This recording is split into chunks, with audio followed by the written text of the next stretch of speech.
మరి పట్టా భూమి అయితే ఎందుకు ఇచ్చారు పర్మిషన్? మరి అది గవర్నమెంట్ భూమి అయితే ఎందుకు ఇచ్చారు పర్మిషన్? 19లోనే మా హస్బెండ్ ఎగ్జిట్ అయిపోయింది అక్కడితో. 22లో పర్మిషన్ వచ్చింది ఆ ల్యాండ్కి. మరి ప్రభుత్వ భూమి అయితే ఎట్లా ఇచ్చారు పర్మిషన్? సంతకం పెట్టింది ఎవరు? కేటీ రామారావు గారు. అంటే ఇప్పుడు మాధవరం కృష్ణారావు గారు ఏమంటుండు? కేటీ రామారావు గారు సంతకం పెట్టిండు అంటున్నా. కేటీ రామారావు గారు సంతకం తప్పంటుండా? ప్రభుత్వ భూమిని కేటీఆర్ గారు సంతకం పెట్టి ఇచ్చిండు అంటురా? ఏమంటుండ్రు? ఆ విషయం ప్రజలకు చెప్పాలి ఫస్ట్. ఇప్పుడు నేను ఆరోపణ చేస్తాను ఏంది? ఎలక్షన్కి పోయే ముందు అక్టోబర్ 7, 2023 అందరం ఎలక్షన్ దాంట్లో ఉన్నాం. ఎలక్షన్ జోన్లో ఏదైతే ల్యాండ్తో 2019లో మా భర్తకు సంబంధం లేకుండా పోయిందో 2023 అక్టోబర్లో బీఆర్ఎస్ ప్రభుత్వం కేటీఆర్ గారి మినిస్ట్రీ నుంచి 5 ఎకరాలకు చేంజ్ ఆఫ్ ల్యాండ్ యూజ్ ఇచ్చింది. అంటే ఇండస్ట్రియల్ భూమిని రెసిడెన్షియల్ భూమి కింద మార్చుకోవచ్చు అని చెప్పింది. మరి ఇది ఎట్లా వచ్చింది? ఏంది ఇది? ఎందుకు ఇచ్చారు ఎలక్షన్ కన్నా 2 రోజుల ముందు? ఏం లావాదేవీలు జరిగినాయి? దీంట్లో కృష్ణారావు గారి పాత్ర ఏంది?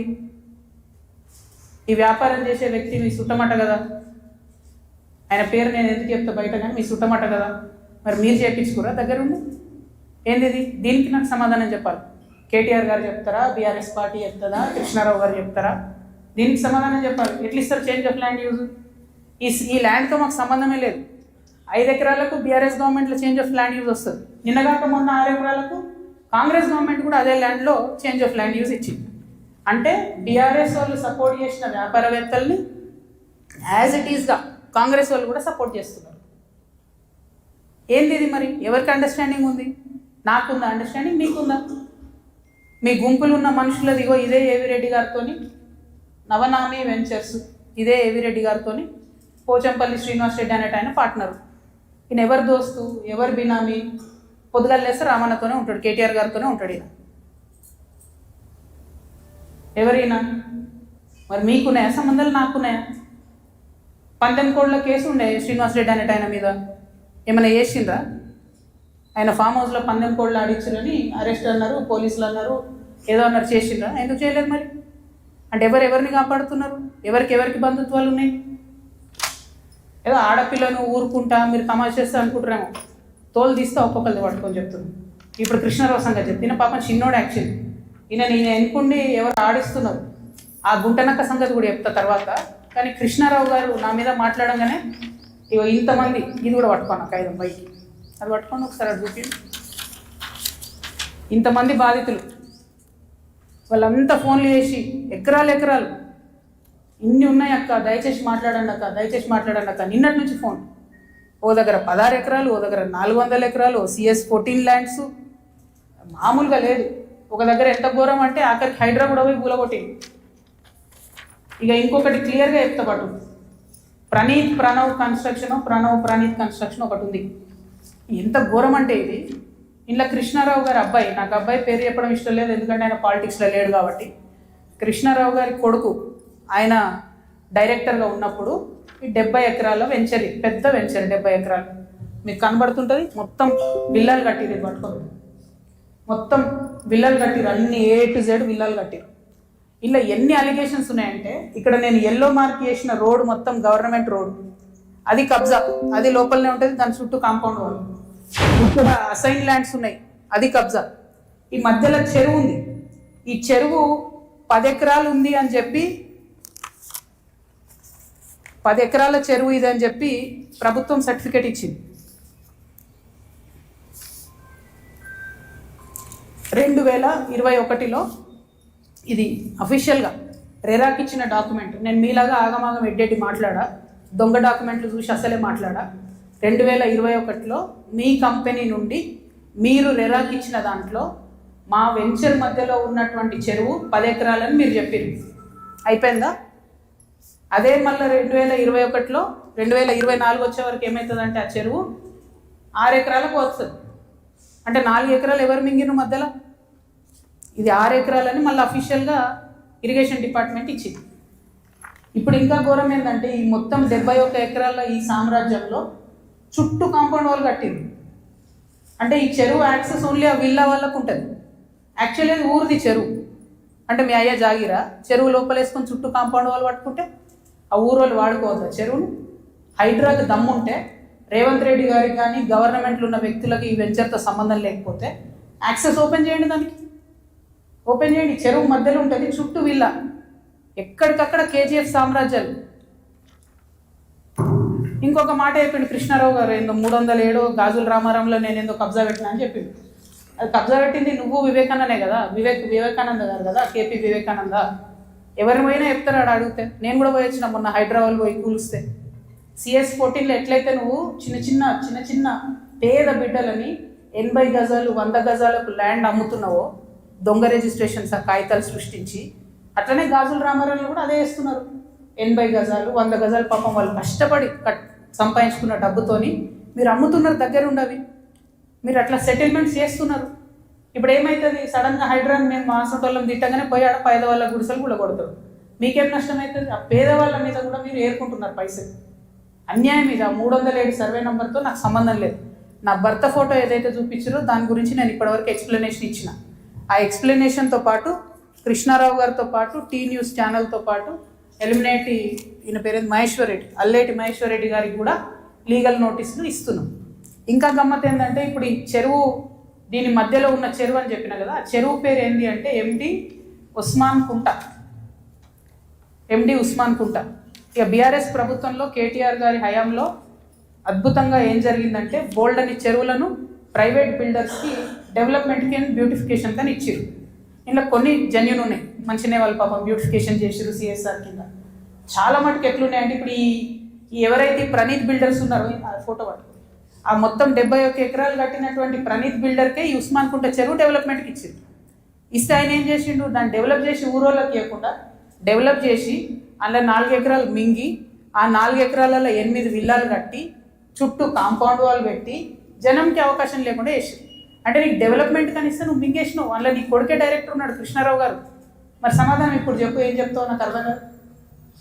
ఏదో నిన్నటి నుంచి తమాషా చేస్తుండట, జాగృతలు దాడి చేస్తారు గీడి చేస్తారు అని. మాకు అట్లాంటి ఆలోచన ఏం లేదు. మేము మీ మీద దాడి చేసేంత పెద్ద వ్యక్తి మీరు కాదు. ఫస్ట్ థింగ్ వదిలేసేయండి, మీ మీద దాడి చేసే అవసరమే లేదు. మీ వెనుకో గుంటనక్క ఉంది చూసినావా, వాళ్ళని మాత్రం వదిలిపెట్టాను.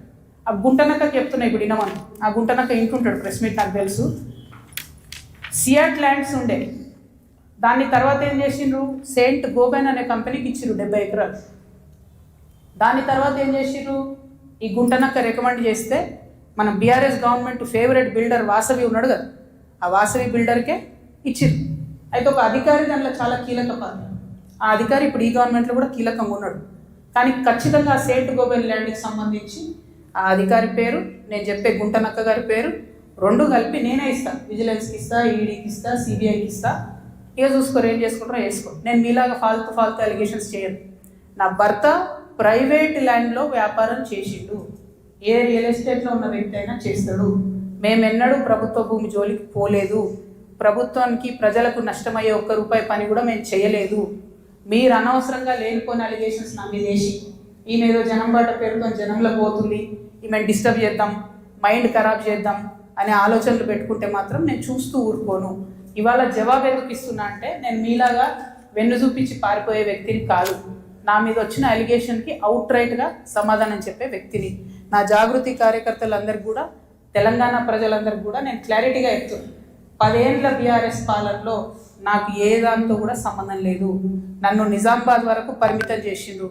5 ఏళ్ళే నేను యాక్చువల్గా ఉన్నది పవర్లో. ఆ 5 ఏళ్ళు ఎంపీగా ఉన్నప్పుడు ఢిల్లీ, నిజామాబాద్, హైదరాబాద్. నా మొత్తం ట్విట్టర్ చూసుకోండి, నా క్యాలెండర్ చూసుకోండి. ఇప్పుడు ఎట్లయితే జనం బాట పేరు పెట్టుకొని ప్రతిరోజు తిరుగుతున్నానో, అప్పుడు కూడా నేను మన ఊరు మన ఎంపీ పేరుతో నిరంతరం ప్రజల మధ్యలో ఉన్నా. పైరవేలు చేసుకోలే నేను ఎప్పుడు. నేను చాలా గర్వంగా ఫీల్ అయినా. నేను తెలంగాణ నుండి మొదటి ఎంపీగా పార్లమెంట్కి పోయినా. కొట్లాడుతుంటే మీ పిచ్చిలేసినట్టు గంటలు ఒరుతుంటే మీ పార్లమెంట్లో ఎంత ఫైట్ చేసినాం స్టేట్ కోసం. మీరేమో మేము ఆడ ఢిల్లీలో కొట్లాడుతుంటే ఇక్కడ ఏసీ ఆఫీస్లా ఉండి పందికొక్కుల్లాగా కేసీఆర్ గారు నీడనే ఏరి ప్రజల సొమ్ము తిన్నది కాకుండా ఉల్టా నా మీద వెకిలి ప్రయత్నాలు వేస్తే మాత్రం ఒక్కొక్కరికి కాళ్ళు ఇరగొడతా చెప్తున్నాను. నేను నాకు ఇట్లాంటి భాష మాట్లాడడం ఇష్టం ఉండదు. ఇలా మాట్లాడక తప్పని పరిస్థితి అవుతుంది. లేనిపోని అంటగట్టకండి. 10 ఏళ్లలో ఎన్నడూ ఎవరు గవర్నమెంట్లో నా భర్త పేరు వినలేదు. ఇవాళ మీరు ఆయన మీద అలిగేషన్ చేస్తున్నారు. ఆయన ఫోన్ ట్యాప్ చేస్తారు, సిగ్గుండాలి. ఇంటర్లో ఫోన్ ట్యాప్ చేస్తారు, ఇటువంటి వెధవ ప్రచారాలు చేస్తారు. ఇంకా కళ్ళు చల్లబడతలేవా మీకు? పార్టీలోకి నిలబొట్టారు కదరా బయటికి, ఇంకేంది? నేను ఊరుకునేదాన్ని కాదు బిడ్డ, చెప్తున్నా. ఇప్పుడే మొదలుపెట్టినా. మీరు సెయింట్ గోబెన్ సంగతి చెప్పండి. వాసవికి ఇచ్చినటువంటి 100 భూములు ఉన్నాయి. ఇవాళ గవర్నమెంట్, కాంగ్రెస్ గవర్నమెంట్ అంటారు కదా మీరు, హిల్ట్ పాలసీ పెట్టి దారాదత్తం చేస్తున్నారని. దానికి కిటికీలు తెచ్చింది ఎవరు? దానికి బీజం వేసింది ఎవరు? డిస్టిలరీ భూములు అమ్మిండ్రా? లీజుకి ఇచ్చిన భూములు. లీజుకి ఇచ్చిన భూములలో ప్రజలకు డబుల్ బెడ్రూమ్ ఇల్లు కట్టియాలి, హాస్పిటల్ కట్టాలి, స్కూళ్ళు కట్టాలి. ఇండస్ట్రీ తీసేస్తే ప్రైవేట్ వ్యక్తులకు ఎట్లా అమ్మిండ్రు? దాని మీద సంతకం పెట్టింది ఎవరు? కేటీఆర్ గారు కాదా? చాలా కంపెనీలు ఉన్నాయి. మీరు కూడా సెలెక్టివ్గా లీజుకి ఇచ్చారు కదా. మీరు కిటికీలు తెరిచిర్రు, ఈ గవర్నమెంట్ దర్వాజాలు తెరిచిర్రు దోసుకొని తినండి అని చెప్పి. జనానికి మాత్రం ఏం చేయకండి, హాస్పిటల్ కట్టకండి, స్కూల్ కట్టకండి. ఎవడన్నా నాసంటోడు అడిగితే మా మీద ఉల్టా అలిగేషన్ ఇవ్వండి. అల్టిమేట్గా ప్రజా జీవితంలో ఉన్నటువంటి వ్యక్తులుగా, ఒక ఆడబిడ్డగా, తెలంగాణ ప్రజల మంచి కోరుకునేటటువంటి వ్యక్తిగా నేను మీ అందరినీ కూడా రిక్వెస్ట్ చేసి చెప్తా ఉన్నాను. నా మీద బీఆర్ఎస్ పార్టీ ఏదైతే విష ప్రచారం చేస్తుందో నా మీద, నా భర్త మీద, దాంట్లో ఇనుమంతా కూడా సత్యం లేదు. దానికి సంబంధించి అన్ని కాగితాలతో సహా నేను చూపించడం జరిగింది. ఇక ముందు కూడా నా మీద ఎవరు ఏ ఆరోపణ చేసినా నేను ఖచ్చితంగా జవాబు చెప్తాను. జవాబు చెప్పిన తర్వాతనే నేను ప్రజల పక్షాన నిలబడి వారిని ప్రశ్నిస్తాను. వారు మాత్రం జవాబు చెప్పకుండా వెన్నుపూస చూపించి పారిపోతూ ఉన్నారు. అది కరెక్ట్ పద్ధతి కాదు. మేమేదో మీ విఘ్నతలకే వదిలేస్తున్నామంటే ప్రజలేం వదిలిపెట్టరు. టైం చూసి కర్రు కాల్చి వాత పెడతారు. మీరేం గొప్ప నాయకులు కాదు, పెద్ద నాయకులు కాదు. ఎంత పెద్ద నాయకులైనా ప్రజలకు జవాబుదారీ అన్న విషయాన్ని మర్చిపోయి మీరు ప్రవర్తిస్తే మాత్రం ఊరుకునేది లేదు. ఇది తెలంగాణ, ప్రజలు మేలుకుంటారు, ఖచ్చితంగా మాట్లాడతారు. Thank you. జై తెలంగాణ.